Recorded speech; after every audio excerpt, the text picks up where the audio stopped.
우리 주 예수 그리스도의 나타나심을 기다림이라.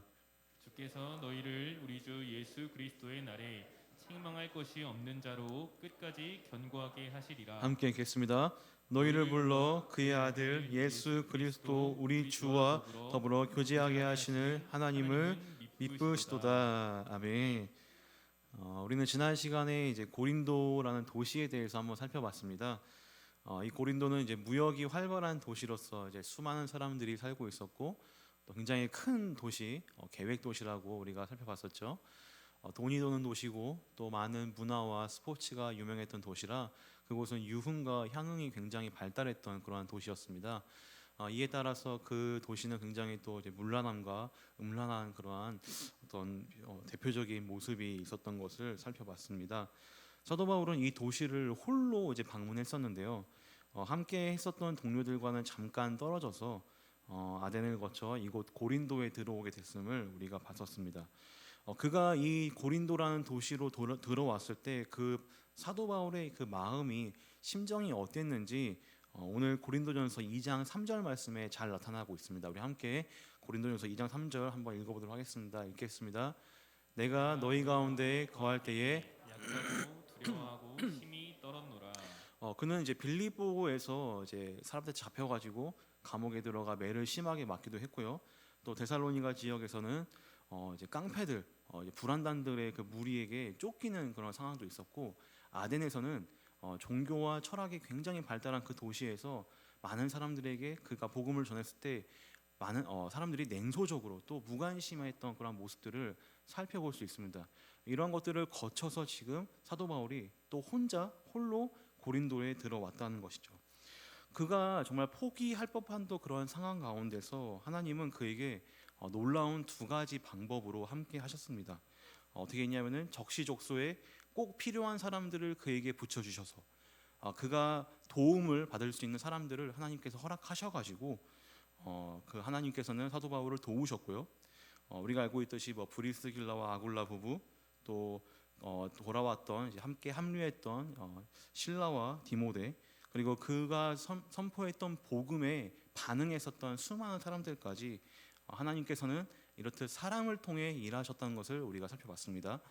또 한 가지는 하나님께서는 환상 가운데 환상을 통해서 이 바울에게 직접 말씀을 전하셨습니다. 그에게 두려워하지 말고 담대하게 말씀을 전파하도록, 또 그 성중에는 아직까지도 하나님의 복음을 들어야 하며 하나님의 백성인 사람들이 많다라는 것을 상기시켜 줌으로써 사도 바울에게 힘과 용기를 주었던 하나님의 모습들, 일하심을 살펴봤습니다. 이제 오늘부터는 사도 바울이 이 고린도 교회에 쓴 편지를 통해서 고린도전서를 이제 처음부터 차근차근 살펴보려고 합니다. 우리가 이 고린도 전서를 접할 때 잊지 말아야 할 것은 이것은 편지라는 것이죠. 사도 바울이 어떠한 심정을 가지고 어떠한 마음을 가지고 썼는지 그것을 잘 우리가 살펴봐야 되겠습니다. 사도 바울은 이 고린도에서 사도행전 지난주에 얘기했었던 고린도에서 있었던 일을 뒤로 한 채 이제 자신이 파송했었던 그 파송교회 안디옥으로 돌아갑니다.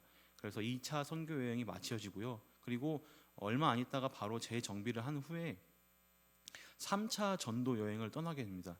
3차 전도 여행은 자신이 2차 때 다녔던 그 루트를 되돌아봄으로써 이제 갔었는데요. 2차 때는 사도 바울이 제일 오랫동안 머물렀던 도시가 고린도였었고, 3차 때는 가장 오랫동안 머물렀던 도시가 에베소라는 도시였습니다. 고린도에서는 1년 6개월, 그리고 에베소에서는 거의 3년에 가까운 시간을 보냈었습니다. 사도 바울이 이 고린도 전서를 쓴 것은 이 3차 여행 때 에베소에서 썼다고 합니다. 그러니까 기간적으로 봤을 때는 그가 고린도에서 떠난 지 뭐 채 한 4, 5년이 안 지난 그런 시점에서 이 편지를 썼다는 것이죠. 그런데 그가 이 4, 5년 만에 떠났던 그 고린도 교회에 여러 가지 안 좋은 이야기들이 들린 것 같습니다. 그 교회 안에 파벌이 생겼고요. 또 여러 빈부격차에 따른 갈등이 생겼습니다.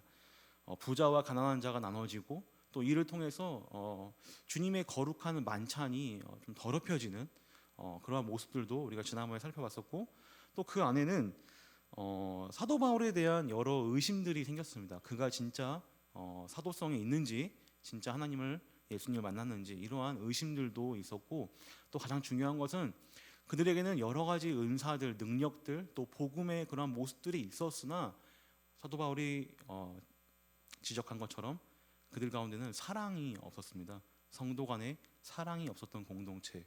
그래서 나의 옆 지체들과 분쟁이 있었을 때 그들을 데리고 아무 거리낌 없이 고소를 하고 고발을 하고 법정을 세우는 송사의 그런 문제들도 발생했던 것이 바로 이 고린도 교회의 모습이었죠. 사도 바울은 이들의 상황을 전해 들었습니다. 굉장히 실망했었고 굉장히 회의감이 들었을 거예요. 자신 이러한 사고를 친 그 당사자들이 눈에 선했을 것입니다. 제가 1년 6개월 동안 이렇게 아주 성심성의껏 내가 자비량 사역을 하면서 키웠던 교회가 이렇게 깨어지고 분열되고 여러 사건 사고가 일어난다면 저 같으면 아마 잠이 안 왔을 것 같아요. 바울도 아마 그러한 마음으로, 안타까운 마음으로 이러한 고린도 전서를 썼을 것입니다. 근데 사도 바울은 그러한 마음을 담아서 이제 펜을 들어 그 고린도 교회에 편지를 적습니다. 근데 그가 이 고린도 교회를 향해서 했던 그 첫 마디, 첫 단어가 굉장히 저의 이 마음을 울렸습니다. 그가 어떻게 표현을 했냐면 이렇게 얘기를 합니다. 고린도에 있는 하나님의 교회. 고린도에서 1장 2절이죠. 고린도에 있는 누구의 교회라고요? 하나님의 교회. 인간적으로 봤을 때 그 고린도 교회 사람들은, 그 교회는 어떻게 보면 교회의 모습을 잃어버린 사람들이었습니다. 그러나 사도 바울은 그들이 잃어버린 그 원래의 모습들, 원래 교회를 불렀던 모습들, 원래 가져야 할 모습들을 이 한 단어 하나님의 교회다라는 것을 통해서 다시 한번 상기시키고 있다는 것을 우리가 말씀을 통해 볼 수 있습니다. 그 고전 영화 중에 어떤 영화가 있냐면 태극기를 휘날리며라는 영화가 있습니다. 좀 오래된 영화죠. 우리 분단의 역사를 잘 알려준 그런 영화인데 뭐 천만 영화로 굉장히 유명한 영화였습니다. 이때 형제가 등장하는데 아이러니하게 이 두 형제는 서로 군복을 다르게 입고 있었습니다. 형은 북한군으로, 동생은 남한군으로. 다들 보셨죠? 네, 뭐 이렇게 보셨을 겁니다. TV에서도 많이 했었고요. 자, 근데 이 동생이 누구죠? 원빈이고, 형이 누구예요? 장동건. 또 우리 독산동이 또 이렇게 배출해낸 문일고의 대선배죠. 또 장동건. 이 장동건이 이 북한군에게 이제 끌려가가지고 아주 전쟁의 사신이 되어서 눈이 돌아가서 이제 사람을 죽이고 전쟁을 치릅니다. 근데 그 전쟁 가운데, 그 전투 가운데 원빈 동생과 장동건이 만난 거예요. 근데 형이 동생을 못 알아봅니다. 이 전쟁에 미쳐가지고 눈이 돌아가서 그냥 다 죽이고 넘어가지 동생을 알아보지 못합니다. 근데 그때 그 동생인 원빈이 그 자신의 형한테 딱 이런 얘기를 합니다. 이 얘기를 하면서 딱 그가 눈빛이 돌아오더라고요. 어떻게 얘기냐면 형, 엄마한테 가야지. 형, 엄마한테 가야지. 딱 이 얘기를 하는 순간 그의 눈빛이 돌아옵니다. 그리고 눈앞에 있는 사람이, 그 존재가 자신의 피부치, 자신의 동생이라는 것을 깨닫게 되는 것이죠. 굉장히 엄마가 무서워서 이렇게 돌아왔다 이런 얘기가 아닙니다.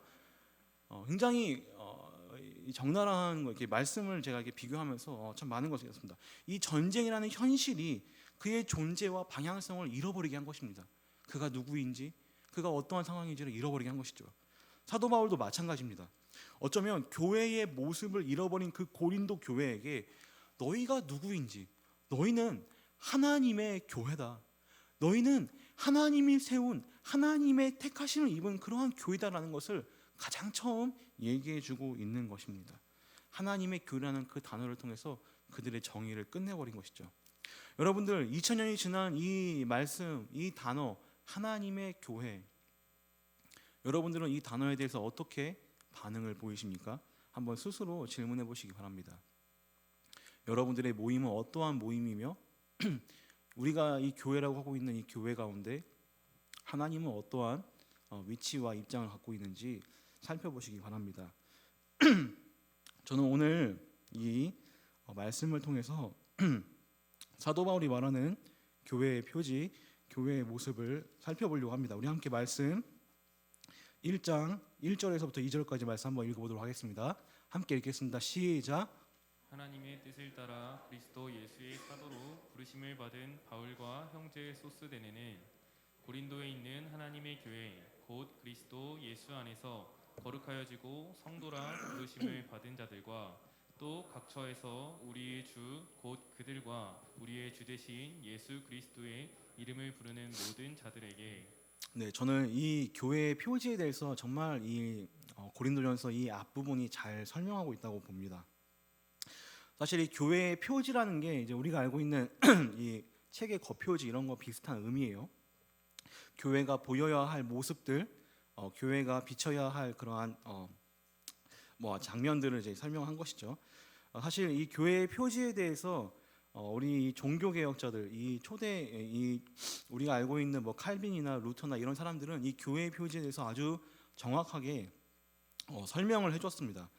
그들은 이렇게 교회의 표지에 대해서 얘기합니다. 교회에는 말씀이 있어야 되고, 또 교회에는 성례, 거룩한 성례가 있어야 되고, 또 마지막으로 이 교회에 필요한 것은 권징이 필요하다고 합니다.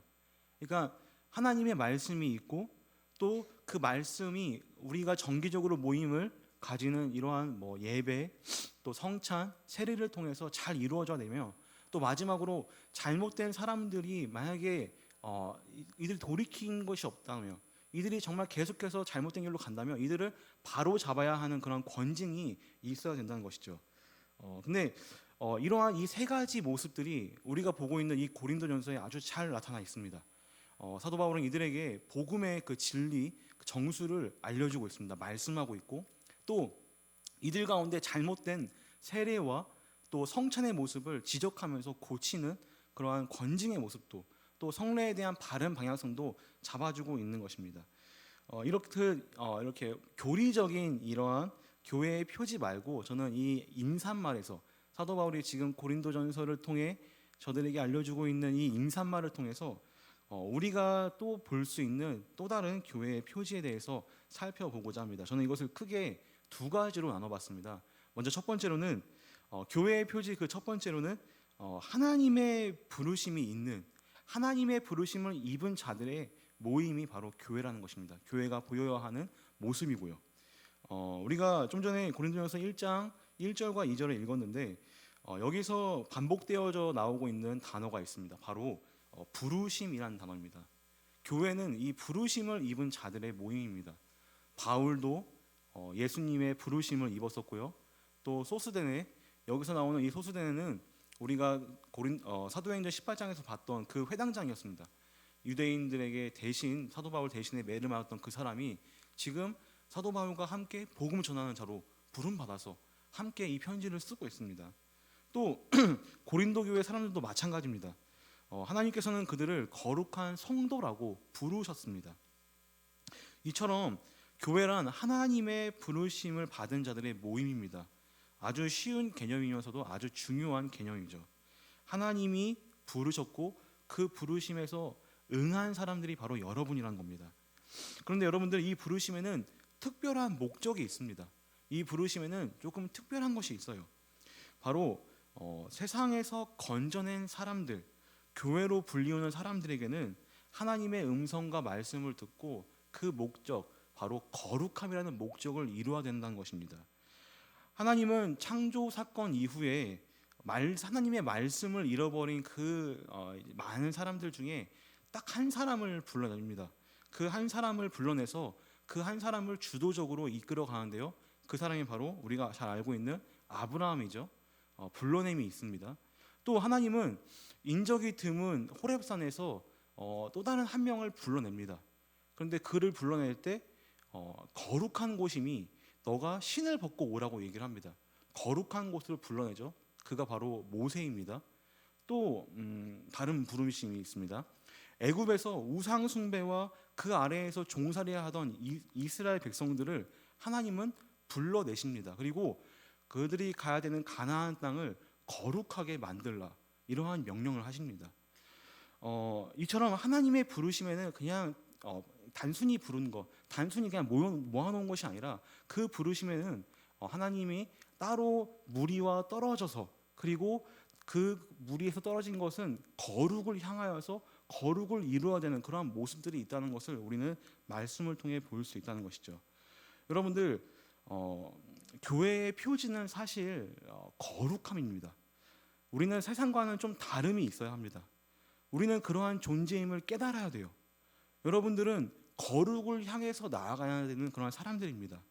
뭐 교회에 와서 재미있고 흥미롭고 뭐 신나고 또 교제하고 물론 중요하지만 물론 뭐 여기 제가 이제 새 가족들을 요즘에 계속 만나고 있는데 제 새 가족들한테 맨날 우리 교회를 이렇게 소개합니다. 굉장히 재밌는 곳이다, 흥미로운 곳이다, 좋은 사람이 많다 이렇게 설명하는데 목사님 지금 거룩이랑 또 이렇게 얘기하는 게 또 다르다라고 이렇게 생각할 수 있지만 어쨌든 이제 우리 새 가족들은 여기서 좀 이 장소가 어색하지 않도록 좀 이곳이 좀 익숙해질 때까지는 좀 재미와 흥미를 주지만 그 이후에는 어떻게 해야 됩니까?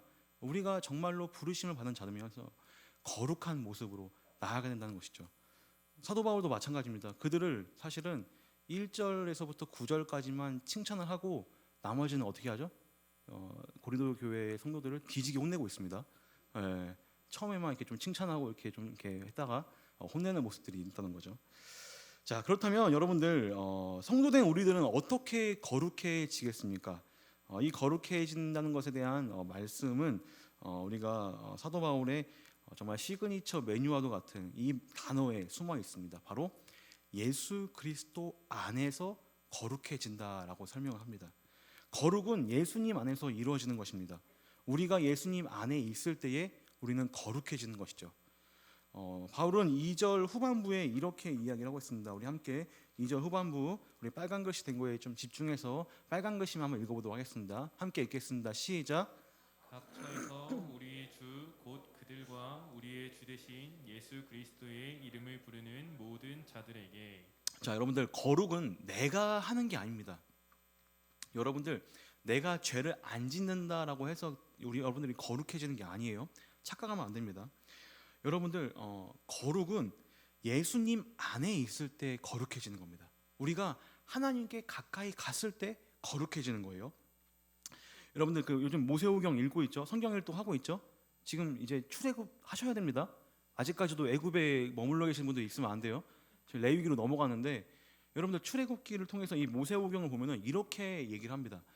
하나님이 그 이스라엘 백성들을 가나안 땅으로 이제 인도하십니다. 근데 그 가나안 땅이 너무나 죄로 만연했던 땅이었어요.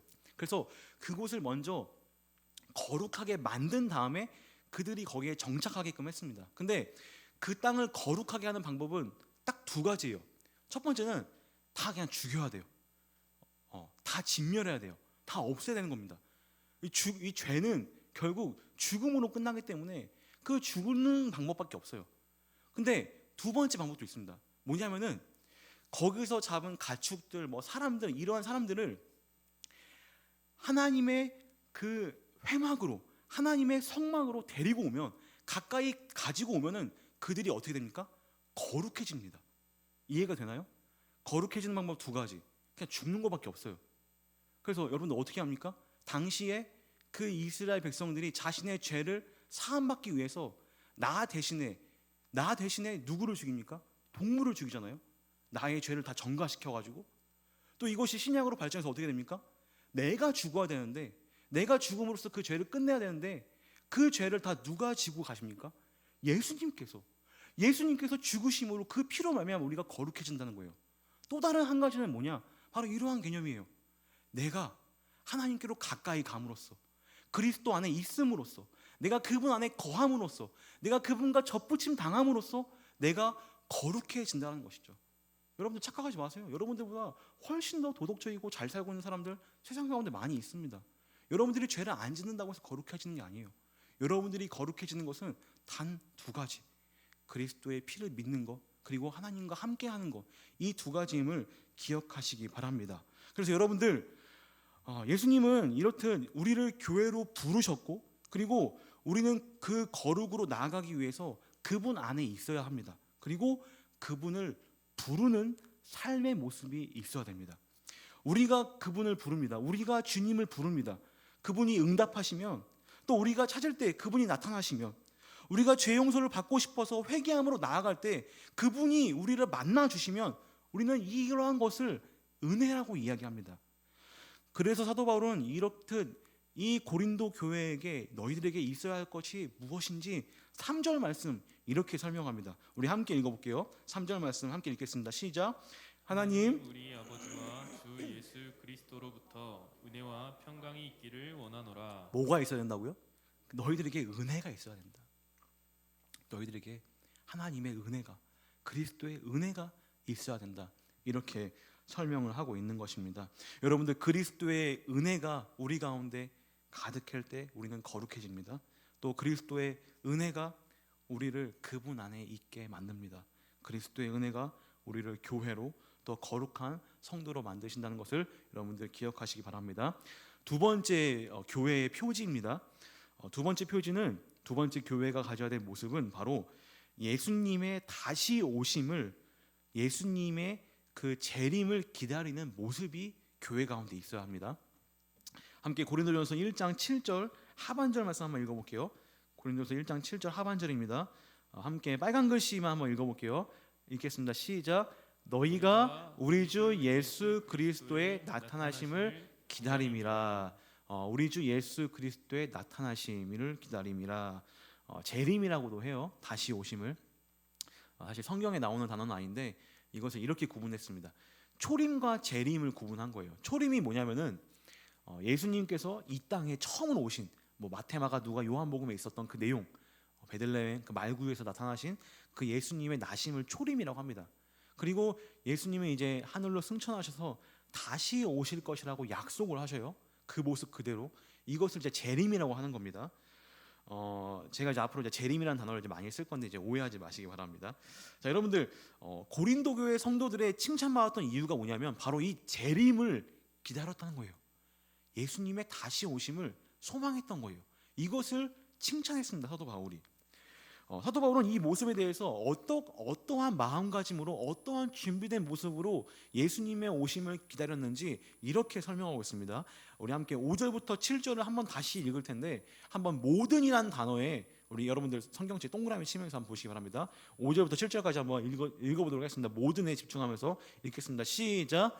이는 너희가 그 안에서 모든 일 곧 모든 언변과 모든 지식의 풍족함으로 그리스도의 증거가 너희 중에 견고하게 되어 너희가 모든 은사에 부족함이 없이 우리 주 예수 그리스도의 나타나심을 기다림이라. 아멘. 제가 오늘 그 2부 예배 때 사회를 봤어요. 그 인생의 첫 사회여가지고 어제 잠이 안 오더라고요. 청년부 처음 왔을 때 잠이 안 왔었는데 가지고 그때 또 너무 소리 질러가지고 목이 이렇게 좀 간 것 같습니다. 양해 바랍니다.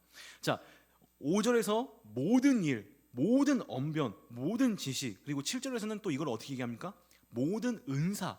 그러니까 여러분들, 사도 바울이 그 고린도 교회 성도들과 함께 있을 때 그들은 복음을 들었어요. 그에게 있었던 하나님의 놀라운 일들을 들었습니다. 그리고 그들은 그 복음을 어떻게 보면 장착합니다. 그 지식이 생겼어요. 그래서 그들에게는 이제 언변도 있습니다. 그 복음을 전파합니다.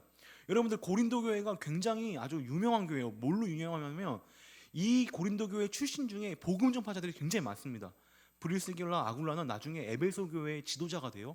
그리고 지금 소스덴에도 이 바울과 함께 동역하는, 복음을 전하는 그런 사람들입니다. 많은 사람들이 복음을 알고 또 그러한 복음을 전했고, 여기서 끝난 게 아니라 그들에게는 복음의 은사까지도 있었습니다.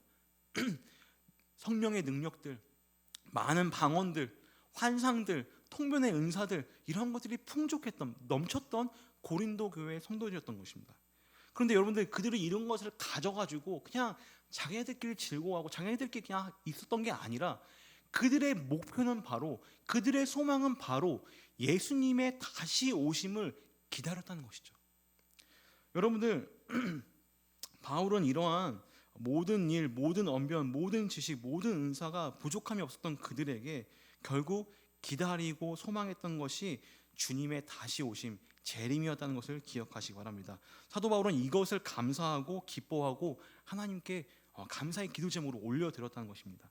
자, 그런데 여러분들, 이제 우리는 어떻습니까? 우리의 모습은 어때요?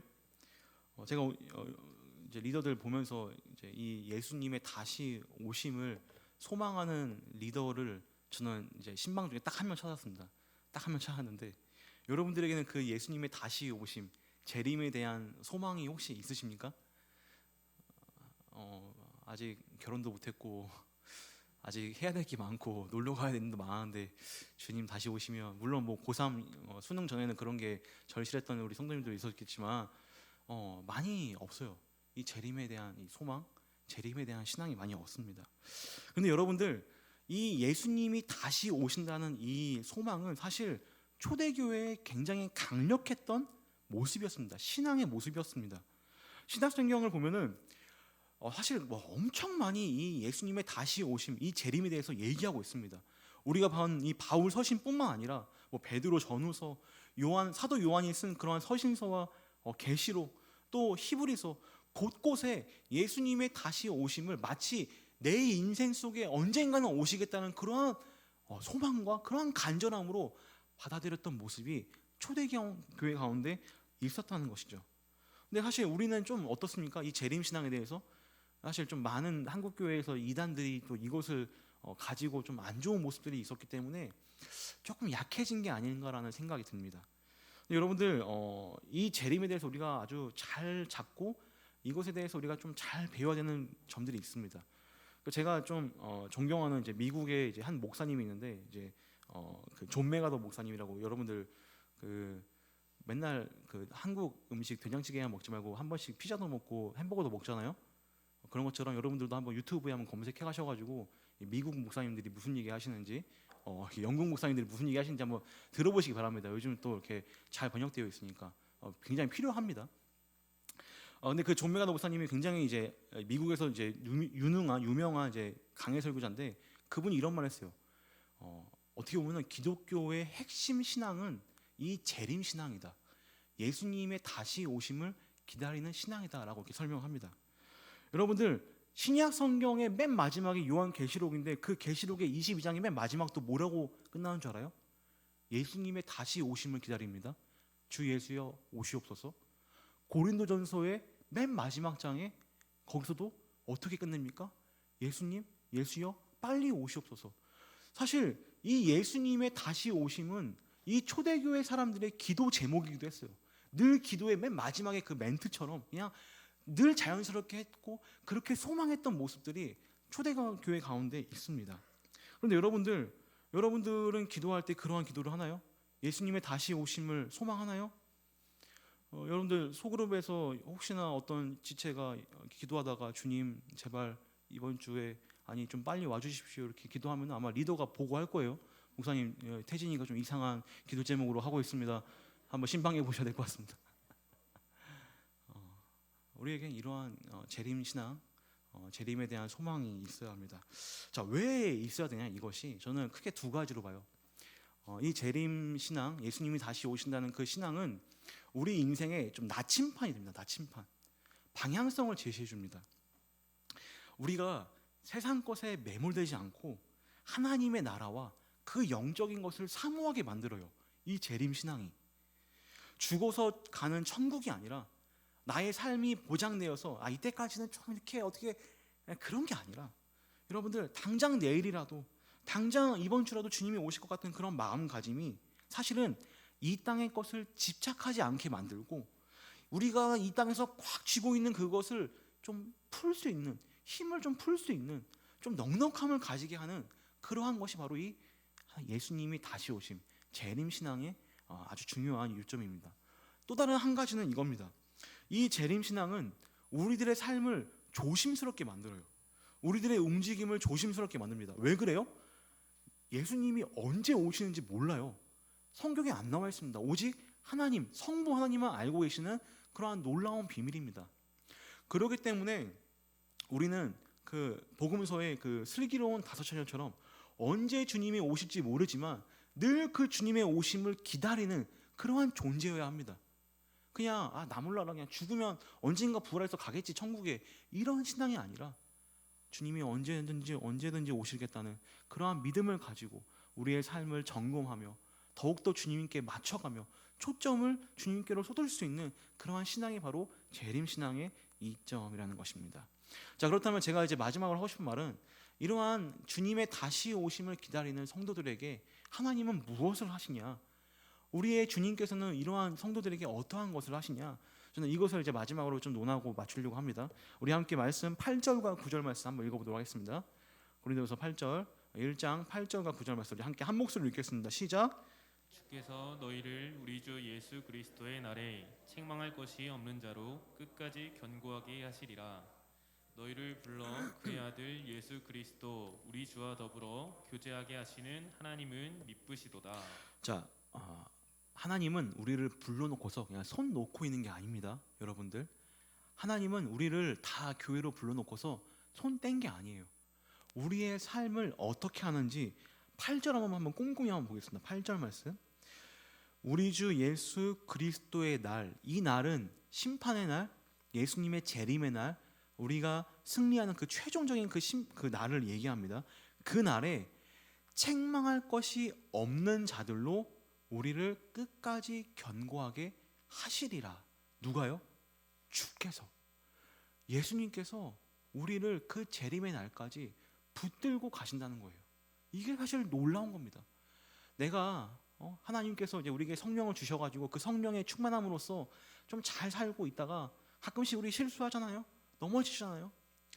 그러한 파편적인 은혜와 넘어짐과 이것이 연속되어서 어떻게 우리가 이제 신앙이 막 굴곡이 생기고 우리가 계속 떨어지는 것 같고 점점 교회에서 멀어지는 것 같고 이렇게 착각할 때가 많이 있어요. 근데 여러분들 그게 아니라는 겁니다. 하나님께서는 여러분들의 삶을 전체적으로 통째로 여러분들의 한 인생을 책임지고 가시는 분임을 기억하시기 바랍니다. 흔들리지 않고 견고하게 세우실 겁니다. 그래서 그날에 어떻게 하십니까? 여러분들 요한계시록 보면은 우리가 천국에 갔을 때 예수님께서 우리를 변호해 주십니다. 또 우리를 위해서 좋은 의의 옷을 준비해 주세요.